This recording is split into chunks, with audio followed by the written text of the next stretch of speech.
नमस्कार। पॉलिटिक्स में आप सबों का स्वागत है। और आज हम पॉलिटिक्स में बात उन 122 सीटों की करने जा रहे हैं जहां कल मतदान होना है। वैसे आधिकारिक तौर पर जो प्रचार अभियान था वो तो खत्म हो चुका है। अब उम्मीदवार डोर टू डोर प्रचार कर रहे हैं। हालांकि इस बार जिन 122 सीटों पर चुनाव हो रहा है, आज तक जो मेरा चुनाव का एक्सपीरियंस रहा है, कभी इस तरीके से चुनाव नहीं हुआ है कि मधुबनी में भी चुनाव हो रहा है और औरंगाबाद में भी चुनाव हो रहा है, किशनगंज में भी चुनाव हो रहा है और कैमूर में भी चुनाव हो रहा है। गजब! मतलब इलेक्शन कमीशन को भाई दाद देनी चाहिए कि किस तरीके से उन्होंने ये शेड्यूल बनाया। वैसे अब तो अंतिम चरण में है, कल चुनाव होनी है, लेकिन ये तय है कि प्रथम फेज में जो रुझान सामने आए हैं, ऐसे में फेज 2 पर जिसकी पकड़ होगी वही इस राज्य के सत्ता पर काबिज होगा। ये तो साफ तय हो गया। और ये फेज कांग्रेस के लिए भी, आरजेडी के लिए भी, भाकपा माले के लिए भी, मतलब महागठबंधन के लिए भी काफी महत्वपूर्ण फेज है। ये वही फेज है जिस फेज में तेजस्वी ने पिछली बार क्लीन स्वीप किया था। इस तरफ गंगा के इस पर मगध और शाहाबाद में क्लीन स्वीप, मतलब बीजेपी और जदयू का सुपरा साफ हो गया था।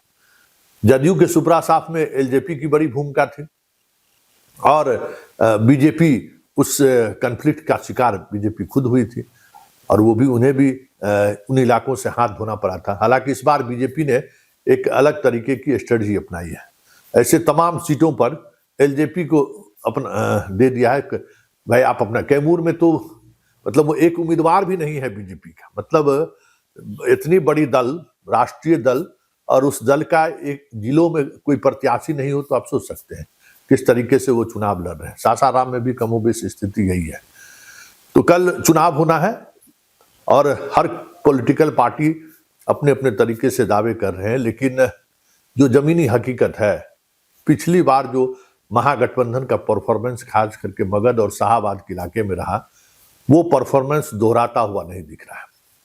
हाँ, औरंगाबाद में सभी के सभी सीट महागठबंधन जीत लिए थे।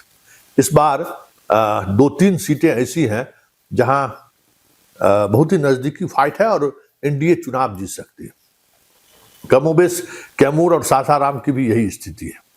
वैसे उपेंद्र कुशवाहा की पत्नी की स्थिति कहने की जरूरत नहीं है और हमें लगता है कि सबसे ज्यादा नुकसान इस फेज में भी उपेंद्र कुशवाहा को ही उठाना पड़ेगा, जो स्थिति दिख रही है।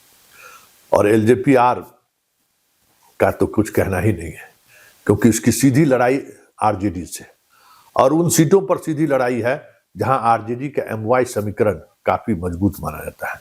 वैसे इस इलाके में एमवाई के अलावा उन्होंने सी को भी जुड़ा है, चंद्रवंशी को भी जुड़ा है, कुशवाहा को भी जुड़ा है। मतलब इस इलाके में इन्होंने 4 फैक्टर को एक साथ लाया है: यादव, मुसलमान, चंद्रवंशी और कुशवाहा। और इस 4 फैक्टर की वजह से वो सासाराम से लेके जहानाबाद से लेके बाकी जो औरंगाबाद तक एक नए तरीके के समीकरण के साथ चुनावी मैदान में। वैसे सुरेंद्र यादव को बेटा की वापसी की संभावना बहुत कम दिख रही है। उसी तरीके से क्लोज फाइट में वो फंसे हुए दिख रहे हैं। जहानाबाद की बात करें, जहां राहुल के बारे में कहा जा रहा था कि इस बार राहुल को विधायक बन जाएंगे, लेकिन अनंत सिंह की घटना का अगर सबसे ज्यादा प्रभाव अगर कहीं दिखा है तो वो जहानाबाद में दिख रहा है। और बीजेपी के लिए भी अगर हम बात करें तो औरंगाबाद, सासाराम सहित अधिकांश, सासाराम में तो चुनाव उन्होंने दे दिया है उपेंद्र कुशवाहा को, लेकिन बीजेपी जहां चुनाव लड़ रही है उनके लिए भी वो आसान सीटें नहीं है, खास करके मगध और शाहाबाद और कैमूर के इलाके में। हाँ, जो उस तरफ के इलाके हैं जैसे बेतिया और मोतिहारी, वो उनका गढ़ रहा है। वो पिछली बार 2015 में भी सबसे ज्यादा सीट इन्हीं इलाकों से लाया था, लेकिन वहां कुछ फैक्टर इस बार काम कर रहा है कि सवर्णों के वोटों में काफी जबरदस्त बिखराव हुआ है, और ये बिखराव हमें लगता है कि बीजेपी के लिए मुश्किलें खड़ी कर सकती है। अगर हम पिछले चुनाव की अगर हम बात करें, उस रिकॉर्ड पर अगर गौर करिए आप, तो अभी फिलहाल 53 सीटों पर बीजेपी लड़ रही है, 44 सीटों पर जदयू लड़ रही है, 6 सीटों पर हम लड़ रही है। और हम की स्थिति ये है कि हम की वो सारे 6 सीटें जो चुनाव मैदान में जो चीजें दिख रही हैं इस बार बहुत मुश्किल है। परिवारवाद के वो तमाम आरोपों के बीच मांझी पहले से ही घिरे हुए हैं। इस बार उनके उम्मीदवार भी कहीं न कहीं उस जनता के टारगेट के निशाने पर है। ऐसे में एक 2 सीट छोड़ दें थोड़ा मुश्किल होगा पुराना आंकड़ा को छू पाना। और लोजपा आर 15 सीटों 29 में 15 सीट उधर ही लड़ रहे हैं, तो आप देख सकते हैं। इसी तरीके से महागठबंधन में आरजेडी 71 सीट पर, कांग्रेस 37 सीट पर, भाकपा माले 6 सीट पर, 4 सीटों पर भाकपा और वीआईपी 8 सीटों पर और 1 माकपा 1 सीटों पर। यही अगर हम पिछले बार की अगर हम बात करें कि पिछले बार जिस तरीके से चुनाव हुआ था और उसमें जो रिजल्ट आया था, अगर यही इन्हीं क्षेत्रों की बात करें तो 42 प्रत्याशी जो हैं एनडीए के, मतलब 2020 के दूसरे चरण में था, लेकिन अब वो सारी चरण का यही बदल चुका है। साख पर कांग्रेस का भी दाव है, लगा हुआ है। सीमांचल से लेके औरंगाबाद वजीरगंज तक कांग्रेस के प्रदेश अध्यक्ष सबसे बड़ी कड़ी चुनौती उनको मिल रहा है। हालांकि वजीरगंज में थोड़ी बेहतर स्थिति में कांग्रेस है। औरंगाबाद में बीजेपी का जो अंतर कलह है उसका लाभ फिर से मिलता हुआ कांग्रेस को दिख रहा है।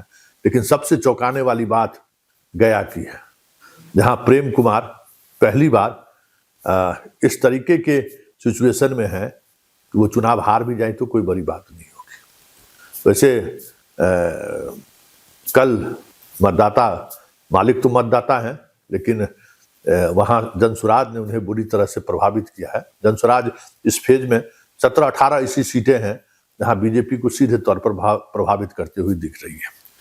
वैसे कल बहुत कुछ बदलता भी है, मिजाज बदलेगा, शिफ्टिंग होता है कि भाई हम अपने मेरे वोट देने का कोई रिजल्ट सामने आएगा कि नहीं। हराने के लिए जनता तो कम से कम वोट नहीं करती है। ऐसा ही कुछ बात हो जाए तो अलग बात है। लेकिन एक बात तय है कि 122 सीटों पर जहां कल मतदान होना है, बीजेपी के लिए सबसे चुनौती भरा ये फेज होगा, क्योंकि जिस अंदाज में उन्होंने एक अलग एरिया के साथ साथ कई एरिया को जोड़कर चुनाव करवा रहे हैं ना।